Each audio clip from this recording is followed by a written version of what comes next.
तो जिन भक्तों ने भक्ति छोड़ दी है, वो परमेश्वर से दूर हो चुके थे, अब जो दोबारा भक्ति करना चाहते हैं, तो उनसे दास का निवेदन है। परमात्मा ने हमारे को एक गब्बू डाकू की कहानी सुनाई थी, गब्बू डाकू की। तो वो कहानी आप एक बार पुनः सुन लीजिए थोड़ा सा। उस कहानी में ही आपकी समस्या का पूरा समाधान है कि आपने वर्तमान में गुरुदेव के हिसार जेल से आने तक क्या करना है। आपने छोटे ही है, ज्यादा बड़ी नहीं है, ध्यान से सुनिए। देखते हो कि वर्तमान में कितने व्यक्तियों पर कुबद कांचली चढ़गी। ऊपर से मनुष्य दिखते हैं लेकिन कर्म मनुष्य के रहे नहीं। उसके लिए सत्संग में आना आवश्यक है। सत्संग में आने से उस प्राणी को अपने कर्मों का ज्ञान होता है। जितने भी आज तक उद्धार हुए हैं वो सत्संग में आने से हुए हैं। कहते हैं कि गब्बू डाकू था, उसका नाम था गब्बू, और वो बहुत प्रसिद्ध हो गया था। अंग्रेजों के समय की बात है। उसने एक दिन डाका डालना था रात्रि के समय। उसका फिक्स टाइम होता था, उस समय नहीं वो किसी की परवाह करता था, अपना वो काम कर ही देता था। तो उसने एक डाका डालने की स्कीम बनाई, अल्टीमेटम दे रखा था कि इस दिन मैं डाका डालूंगा अंबाला में। उसके लिए पुलिस भी बहुत अलर्ट थी और वो गब्बू डाकू का नाम बहुत ज्यादा था और सभी उससे घबराते थे। अब उसका रात को उसने 1 बजे डाका डालना था। उससे पहले उसने समय व्यतीत करने के लिए देखा कि कुछ लोग एकत्रित हुए बैठे हैं। उन्हीं में जाकर बैठ गया। वहां एक संत वचन कर रहा था, प्रवचन दे रहा था, उन्हीं में बैठ गया। वहां एक संत वचन कर रहा था, प्रवचन दे रहा था, उन्हीं में बैठ गया। और उस संत ने परमात्मा की महिमा का गुणगान किया, अच्छे और बुरे कर्मों का निर्णय दिया। उस डाकू को वह बात समझ में आ गई कि भी जो ये पाप मैं इकट्ठा कर रहा हूं, ये धन तो यही रह जाएगा और फिर मृत्यु के उपरांत जो पाप इकट्ठे किए हैं वो साथ चले जाएंगे। उसके बाद कुत्ता बनेगा, उसके कीड़े पड़ेंगे, खाज लगेगी, टांग टूटेगी, गर्मी में पड़ा रहेगा, सर्दी में रहेगा, गधा बनेगा, कोई दवाई औषधि को पूछने वाला नहीं होगा और जितने भी पाप कमाएगा प्राणी के साथ जाएगा। उस जीवन रहते उसका समाधान किया जा सकता है। संतों के पास जाकर अपना कल्याण करवाए और प्रायश्चित करे और पाप के पैसे को दान पुण्य करके अपना पीछा छुड़वाए। अब वो बात उस गब्बू डाकू के पक्की हृदय में बैठी, क्योंकि पुण्यात्मा अज्ञानवश ही बुरे कर्म करने लग जाती है और जिस दिन उनको ज्ञान होता है वो सूरवीर होते हैं, उसी दिन त्याग देते हैं सब बुराइयों को और वही परमात्मा को पाया करते हैं। जिन पे एक बीड़ी ना छूटती हो वो कितके के लिए तोड़ेगा बता। जिस पे एक बीड़ी नहीं छूटती वो ही नहीं, तो वो परमात्मा के नाम में जो बाधक है तो वो किसकी भक्ति करेगा। वो तो कमजोर आदमी है, वो पार हो ही नहीं सकता, उसने अपने विकार त्यागने होंगे। तो ये होते सूरवीरों के काम। जब ज्ञान समझ में आ जाता है तुरंत त्याग देते हैं और अपनी सत कमाई करने लग जाते। तो सत्संग जब वचन हो लिए तो साधु उसके बाद समझ में आ गई डाकू के। तो उसने अपने साथी जो आने थे समय पर वो सभी आए, अपने गोली बंदूक ले गए, घोड़े गाड़ों पर चढ़ के जहां उन्होंने इकट्ठा होना था वो डाकू वहां पहुंच गया गब्बू। उन डाकू अपने साथियों से कहा भाई आज के बाद, डाकू अपने साथियों से कहा भाई आज के बाद गब्बू डाके नहीं मारेगा और ना ही कोई बुराई करेगा। आज मैंने सत्संग सुन ली। ध्यान से सुनना इस कहानी को। उसको समझ में आने के बाद उसने कहा कि आज के बाद में गब्बू डाके नहीं डालेगा। जिस प्रकार आज आप लोगों को समझ में आ रहा है कि जो मर्यादा आपने तोड़ दी इन काल एजेंटों के संपर्क में रहके, कि आज के बाद हम वो गलतियां नहीं करेंगे जो गलतियां हम पहले कर चुके हैं इन लोगों के संपर्क में रहके। ठीक इसी प्रकार संत के सत्संग सुन के गब्बू को भी समझ में आ गया। फिर सुनिए आगे।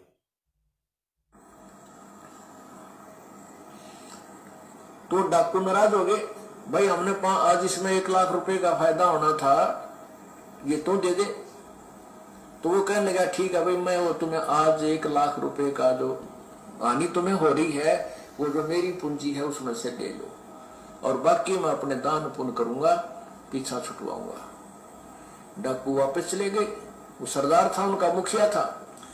तो उसने सोचा चलो साधु के पास जाता हूं जो सत्संग कर रहा था, एक धर्मशाला में रुका हुआ था। वो गब्बू डाकू उस संत के पास गया और वहां क्वाड़ खड़खड़ाया। रात को ही संत को जगाया, कहा प्रभु जी मैंने आपका सत्संग सुना है, मैं आपके चरणों में उपदेश लेना चाहता हूं।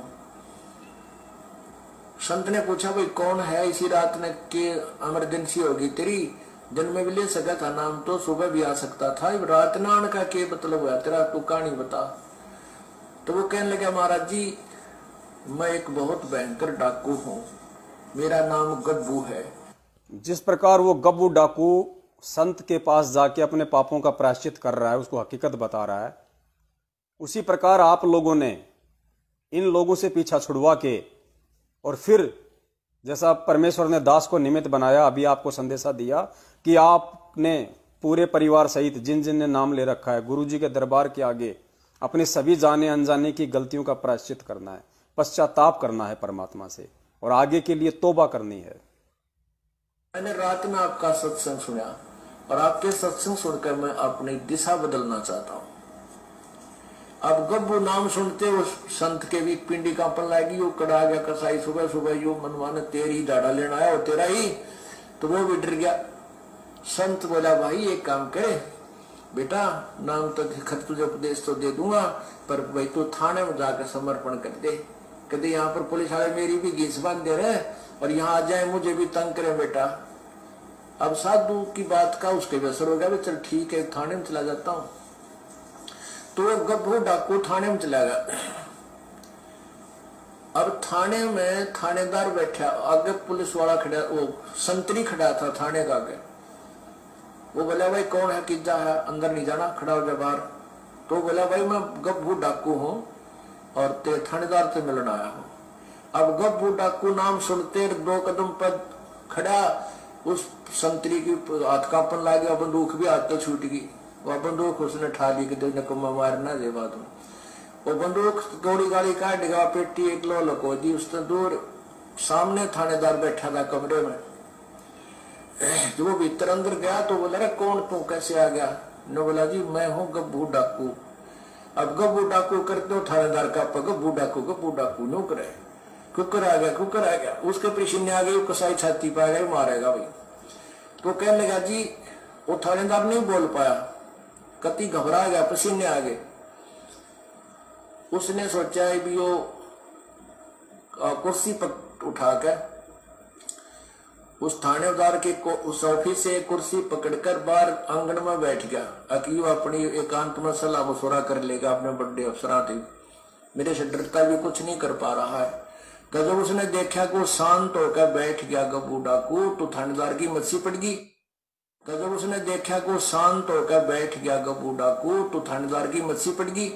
तो उसने वायरलेस वगैरह मिला मिलू का गवर्नर तक बात पहुंच गई और कहते हैं चारों तरफ से पुलिस आ गई, गवर्नर भी आ गया। अब वो इतना बड़ा डाकू थाना में आया बैठा है और वो उसने साथ ये भी कह दिया कि भाई मैं आज किसी ने मारन मोरन नहीं आया, मुझे अरेस्ट कर लो, मैं अरेस्ट होने आया हूं, अपने पापों का प्रायश्चित करने आया। तो ये सारी कहानी गवर्नर तक पहुंच गई 1 सेकंड में, मिनटों में। तो गवर्नर भी आ गया। अब सामने वो कुर्सी पर बैठा गवर्नर खड़ा है। गवर्नर पूछ रहा है भाई कैसे, क्या बात है? गब्बू दूर से खड़ा खड़ा कह रहा है, तू क्या चाहता है? कहने लगा मेरी बात सुन लो, मैं क्या चाहता हूं। मैंने रात में एक सत्संग सुन लिया एक महात्मा का, और मैं आया था डाके डालन। आज ये थारी फौज तो ना डरता मैं आया था डाका डालन। मैंने वो संत के विचार सुन लिए और मेरे हृदय में गलानी होगी अपने कुकर्मों से, और मैं उसका प्रायश्चित कराने के लिए संत के पास गया था। अब संत ने ये कहा कि तू थाने में जाकर समर्पण कर दे, अपने पापों का प्रायश्चित कर दे। और तो मैं ये आया हूं कि मुझे अरेस्ट कर लो और कहता जहां भी तुमने फांसी तोड़ना तोड़ दो। वो गवर्नर बड़े बुद्धिमान हुआ करते थे। वो कहने लगे बेटा हम जेल में तो इसलिए डालते हैं कि बुराई छोड़ दे, आगे पाप ना करे। और तूने पहले ही समर्पण कर दिया, तू आज हृदय में तेरा जगह नहीं रही इस पाप की, जब हम तुझे बरी करते हैं, हम तुझे नहीं मारेंगे, न कैद में डालेंगे।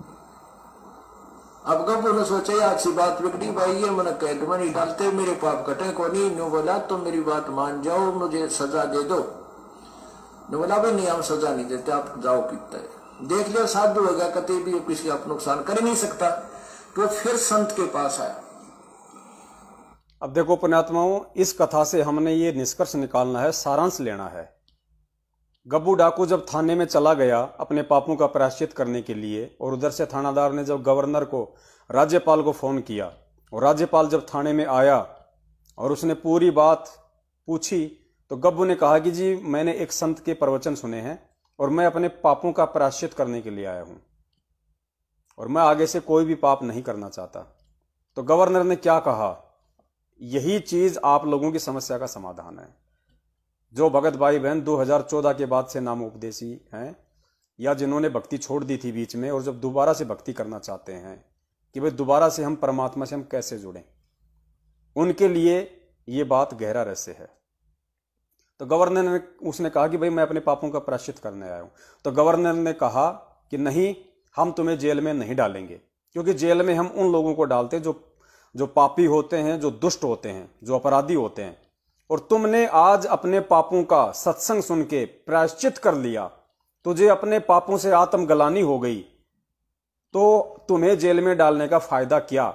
क्योंकि जेल में हम लोगों को इसलिए डालते हैं ताकि वो सुधरें, आगे से गलतियां ना करें। और तूने पहले ही गलतियां ना करने की प्रतिज्ञा कर ली, किसी भी प्रकार की मर्यादा ना तोड़ने की तूने प्रतिज्ञा कर ली, गलत लोगों का साथ देने की तूने प्रतिज्ञा कर ली, अच्छे कर्म करने की तूने प्रतिज्ञा कर ली, तो तुझे जेल में डाल के हम क्या करेंगे? हमारी तरफ से तू फ्री है, हमारी तरफ से तू फ्री।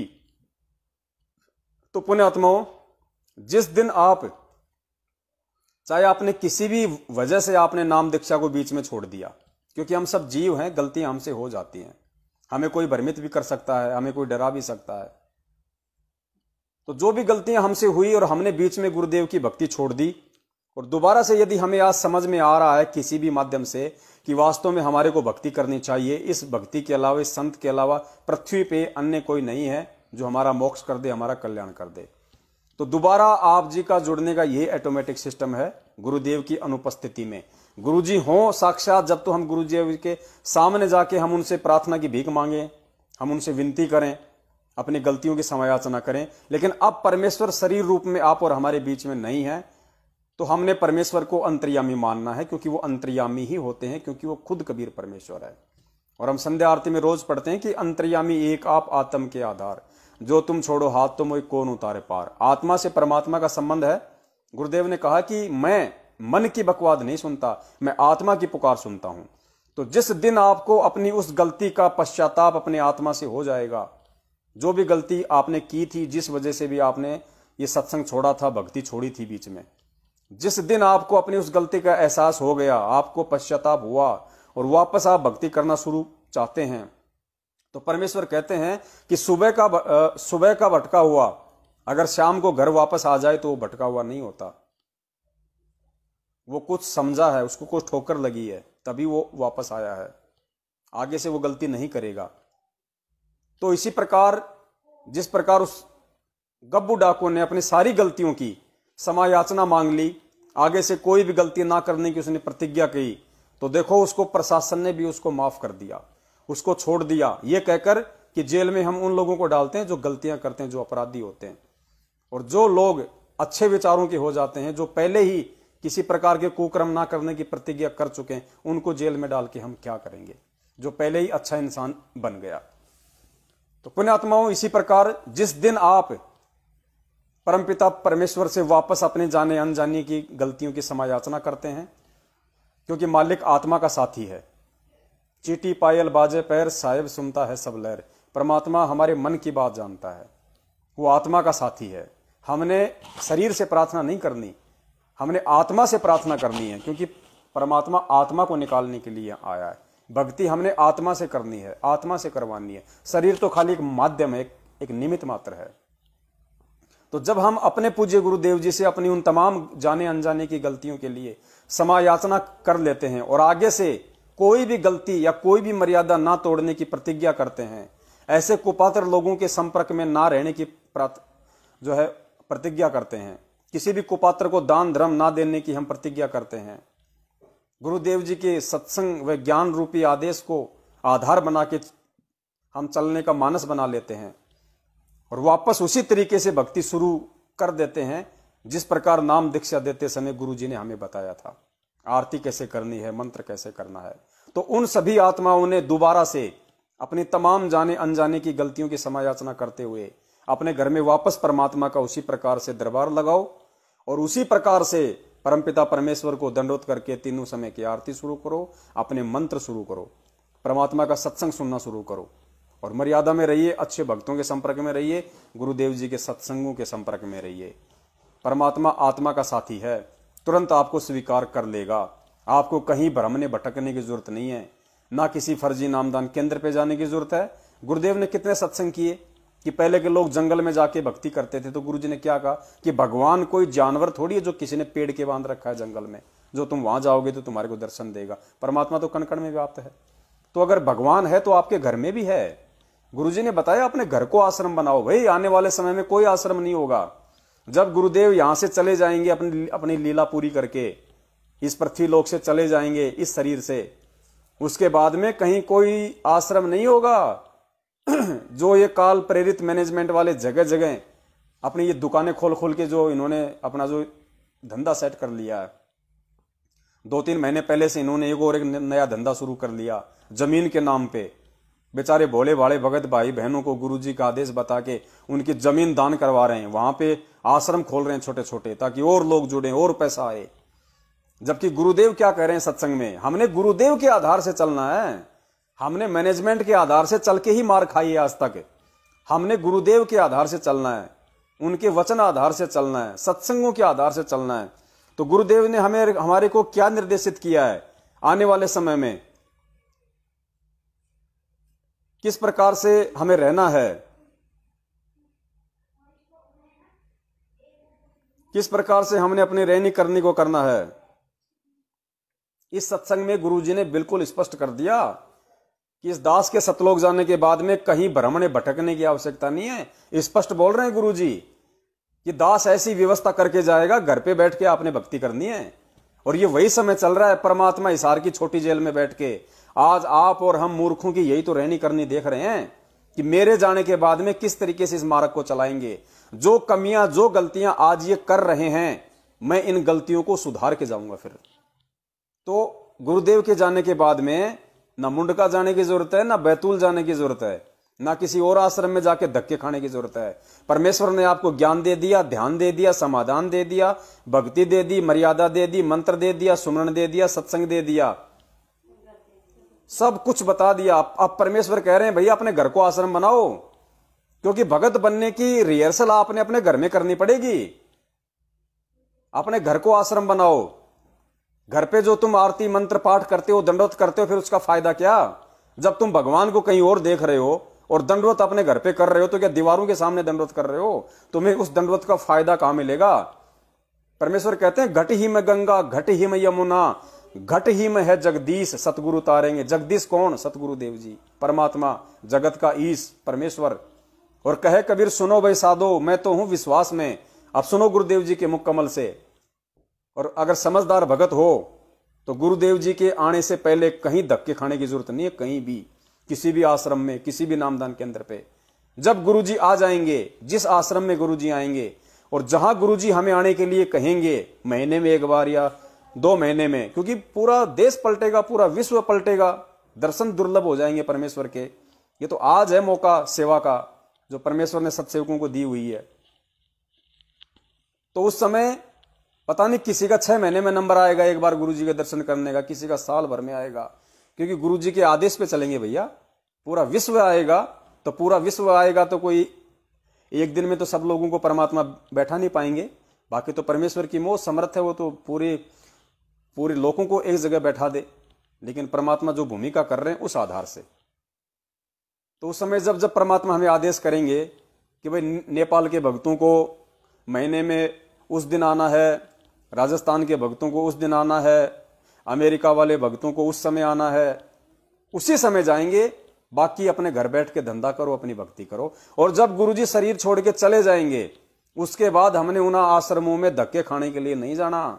ये गुरुजी स्पष्ट रूप से कह रहे हैं। और काल तुम्हें फांस रहा है, मुंडका बुला के, सिंहपुरा बुला के, रोहतक बुला के, भिवानी बुला के, जिंद बुला के, तारीखों पे बुला के तुम्हारी भक्ति की ऐसी की तैसी कर रहा है। तुम्हें ज्ञान विरुद्ध चला के तुम्हारे अंदर वो रिहर्सल करवा रहा है कि बच्चों आज भी ऐसे करो, आगे भी ऐसे करना है।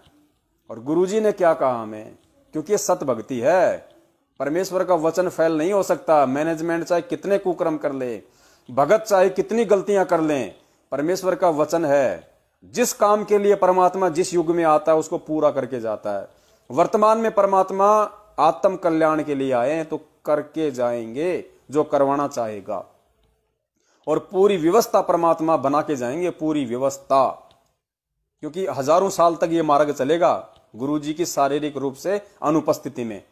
तो हजारों साल तक मार्ग चलेगा तो चलेगा, चाहे कोई कितना ही जोर क्यों ना लगा ले, कोई कितने ही पाखंड संगत से क्यों ना करवा ले, उसकी व्यवस्था परमात्मा करके जाएगा, समझा के जाएगा अच्छे से। और गलतियां नहीं होंगी फिर ये हजारों वर्षों तक। और जो गलतियां करेगा उसको सब लोग समझ जाएंगे ज्ञान आधार से कि ये सतगुरु का है या ये काल का एजेंट है, और हमें किसके आधार से चलना है। तो गुरुदेव क्या कह रहे हैं, अपने जाने के बाद आश्रमों में जा जाके धक्के खाने हैं या अपने घर को आश्रम बनाना है। था बेचारा अब राम राय तो माथे बात धर के बैठ गया, हे भगवान। ज्ञान तो इसलिए बताना जरूरी हो गया कि अज्ञान गणा हो गया, कोई तुम्हें विचलित ना कर दे और ये बात बिगाड़ ना दे, काल का दूत आके।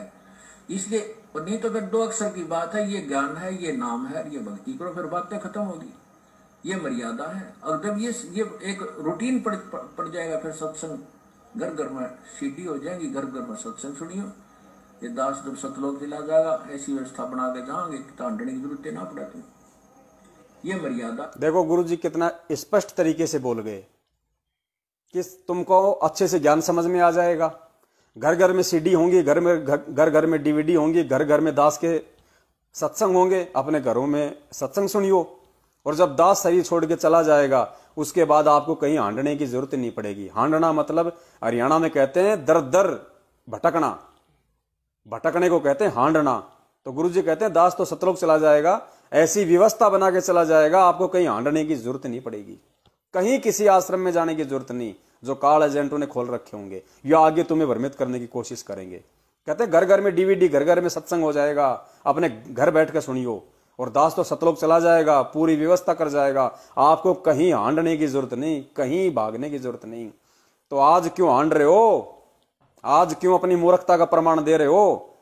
वो सिर्फ इसलिए दे रहे हो क्योंकि सत्संग नहीं सुनते तुम, गुरु जी के आदेशों को फॉलो नहीं करते। तुमने तो पीले पर्चों को अपना गुरु बना लिया, काल को, उससे काम नहीं बनेगा। दोबारा सुनो, ज्ञान तो इसलिए बात बिगाड़ ना दे, काल का दूत आके। इसलिए नहीं तो फिर दो अक्षर की बात है, ये ज्ञान है, ये नाम है, ये भक्ति करो, फिर बातें खत्म होगी।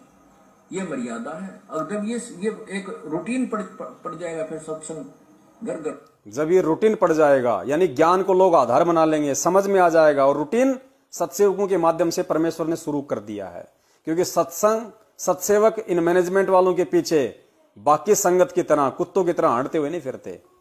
भगवान हमारे घर में है, भगवान हमारे घट में है, भगवान मैनेजमेंट का गुलाम नहीं है, भगवान उस कलयुगी परिवार का नौकर नहीं है जो उनके हिसाब से चलेगा। ये हम उनकी गुलामी चापलूसी करेंगे तो हमें लाभ मिलेगा। गुरुजी कह रहे हैं जब ये रूटीन पड़ जाएगा, तुम अच्छी तरीके से समझ जाओगे हर चीज को। घर घर में सत्संग होंगे, अपने घर में बैठ के सुनियो। दास तो सतलोक चला जाएगा, पूरी व्यवस्था करेगा, फिर तुम्हें कहीं हांडने की जरूरत नहीं। इसका मतलब आने वाले समय में भगत को किसी आश्रम में धक्के खाने की जरूरत नहीं। घर को आश्रम बनाओ, परमात्मा की मर्यादाओं का ध्यान रखो, अच्छे बुरे कर्म की परमात्मा पहचान करवा देगा। अपनी भक्ति करो, अपना रोजी रोटी के लिए अपना हाथ धंधे का अपना कोई छोटा मोटा अपना जुगाड़ करो। इनकी तरह खाओ मत लूट के, ज्योति पाठ के नाम पे लूटना नहीं संगत को। सुनिए, ये एक रूटीन पड़ जाएगा, फिर सत्संग घर घर में सीडी हो जाएंगी, घर घर में सत्संग सुनियो। ये दास जब सतलोक दिला जाएगा, ऐसी व्यवस्था बना के जाओगे कि हंडने की जरूरत ना पड़े, तुम कितने हंडने की जरूरत नहीं पड़ेगी, और कई पीढ़ियों तक का मोक्ष होगा आपको। कई पीढ़ियों तक करने वाला नहीं रहेगा, ना काल का दूत घुसेगा जो तुम्हें बर्बाद कर दिया, तुम्हारे कोई अज्ञान पैदा कर दिया। ज्ञान नाम की चीज नहीं छोड़ेगी परमात्मा का, ऐसा ज्ञान है ये। और सुनो एक बार दोबारा इसको ध्यान से, परमात्मा ने कितना बड़ा संकेत किया हुआ है, और हम लोग क्यों नादानी में धक्के खा रहे हैं यहाँ जा जाके। वो यही तो देख रहा है कि ये क्या क्या गलतियां करते हैं, उन गलतियों को सुधार करके जाऊंगा फिर। तो जो पहले सुधर जाएं उनका कितना बड़ा सौभाग्य। ज्ञान तो इसलिए बताना जरूरी हो गया कि अज्ञान गणा हो गया, कोई तुम्हें विचलित ना कर दे और ये बात बिगाड़ ना दे काल का दूत आके। इसलिए नहीं तो फिर 2 अक्षर की बात है, ये ज्ञान है, ये नाम है, ये भक्ति करो, फिर बातें खत्म होगी। ये मर्यादा है। अगर जब ये एक रूटीन पड़ जाएगा, फिर सत्संग घर घर में सीडी हो जाएंगी, घर घर में सत्संग सुनियो। ये दास जब सतलोक दिला जाएगा, ऐसी व्यवस्था बना के जाओगे कि हंडने की जरूरत ना पड़े, तुम और कई पीढ़ियों तक का मोक्ष होगा आपको। फिर कोई विचलित करने वाला नहीं रहेगा, ना काल का दूत घुसेगा जो तुम्हें बर्बाद। तो सच्चाई पुण्यात्माओं, आप लोगों को बिल्कुल निश्चिंत हो जाना चाहिए कि परमेश्वर ने जो ये साध संगति का प्रोग्राम जो चलवाया है, ये परमेश्वर के कार्यक्रम के तहत है, परमेश्वर की आने वाले समय की योजनाओं के तहत है, जो परमेश्वर इसी लाखों की संगत में से, मूर्खों में से अपने भगत छांट रहे हैं। परमात्मा जो अच्छी आत्माएं हैं उन तक संदेशा पहुंचा रहे हैं कि गुरुदेव क्या चाहते हैं और हम क्या कर रहे हैं और किस प्रकार से हमने बनने की कोशिश करनी है। आने वाले समय के रिहर्सल के लिए परमात्मा अपने सत्सेवक बच्चों के माध्यम से पहले से ही वो आत्माएं तैयार करवा रहे हैं, वो सेवक परमात्मा तैयार करवा रहे हैं। और ये आप सभी सत्सेवक भाई बहनों का बहुत बड़ा सौभाग्य होगा। गुरुदेव के आने के बाद में 90% सेवक और सेविकाएं परमेश्वर सत्सेवकों में से ही चुनेंगे।